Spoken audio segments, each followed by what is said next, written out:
tasty. Hey guys. It's that time of the year again where I desperately wish for snow, despite the weather genies never fulfilling what I ask.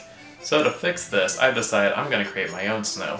I've got ammonium nitrate in one cup and some other chemicals I found on the black market in the other. So let's just mix these together and see what happens.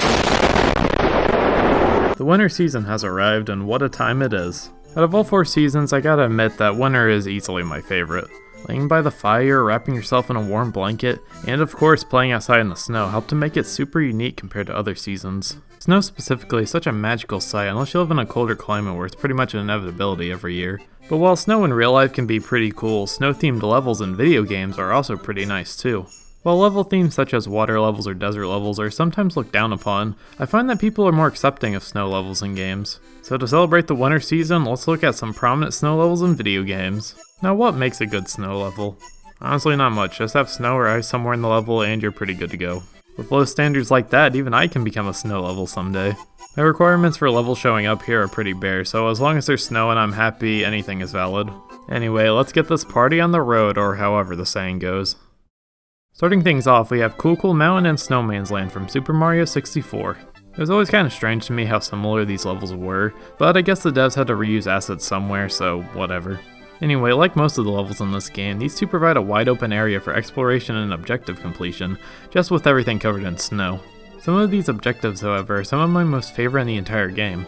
Creating a body for a living snowman, beating a penguin in a slide race and forcing them to become fat in the process, and returning a baby penguin to its mother only to filicide it 10 seconds later is some great stuff, man. In case you can't tell, I'm a little more smitten with Cool Cool Mountain compared to Snowman's Land, though I don't think the latter is as bad as some of the other later levels in the game. It's just that out of all the levels in the game, this one feels the least inspired, and it's just kinda there.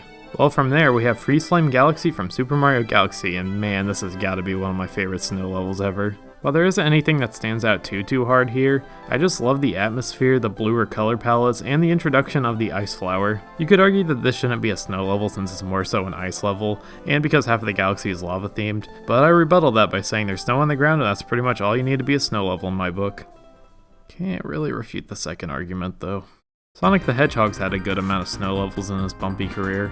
Obviously there's Ice Cap Zone from Sonic 3 and Knuckles. I'm quite a fan of Cool Edge from Sonic Unleashed, especially for its music, and Sonic Adventure allowed the lovable rodent to out-snowboard a freaking avalanche because why not? But while Mario and Sonic have had their own pretty great snow levels, what would happen if the two combined to make some conjoined winter goodness?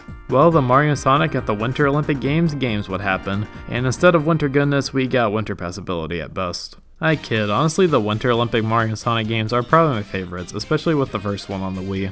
While the Mario and Sonic games aren't something I go to extremely often, these will certainly suffice for some fun with large clumps of frozen water. There are a ton of winter related activities to take part in here. Skiing, snowboarding, bobsledding, hell you can even have a snowball fight.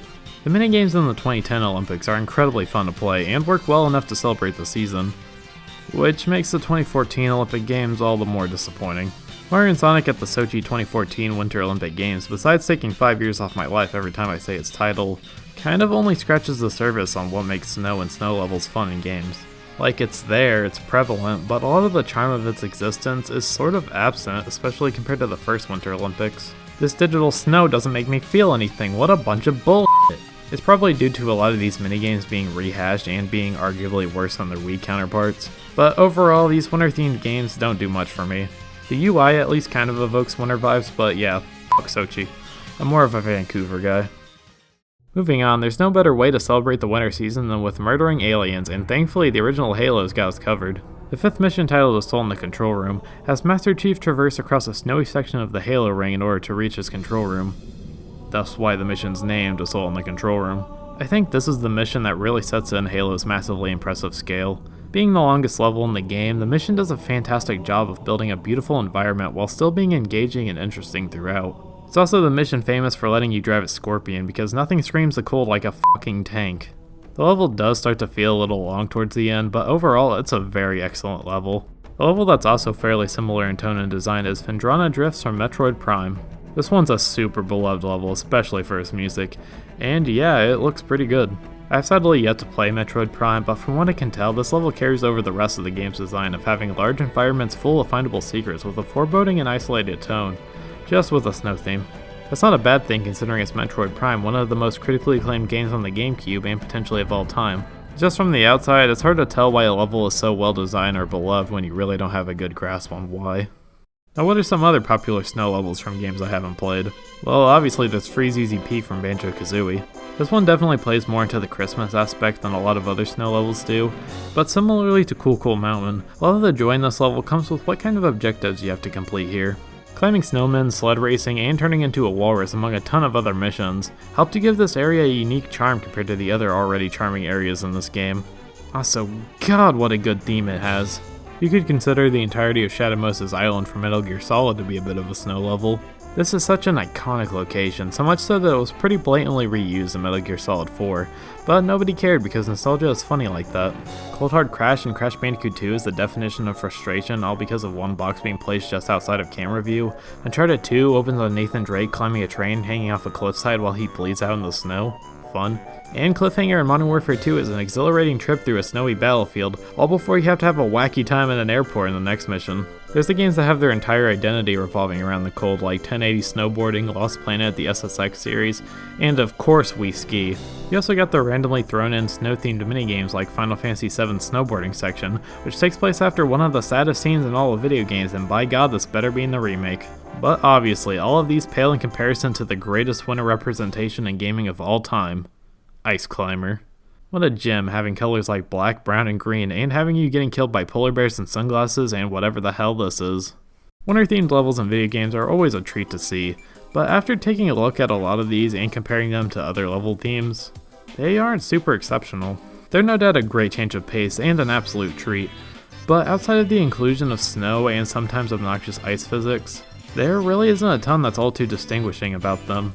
It's just that compared to the core design of other level themes, snow levels don't have much outside of snow, ice, and snowboarding segments. It's really weird how much snowboarding appears in games. Even then, I still love snow levels. There's something so relaxing about the atmosphere in these worlds, and if I were to pick a favorite level type, these would probably be my favorite. The color palettes are great, the tone is fairly relaxed, and of course the music is amazing. While they may not be super beloved, I'll always enjoy playing snow levels. So, snow levels. They're pretty good. So good, in fact, that my hankering for snow has increased tenfold. Unfortunately, though, it still doesn't look like it's going to snow here anytime soon, so in a desperate attempt to create something a little bit less explosive, I decided to just mash a bunch of bananas together. God, this is just gross.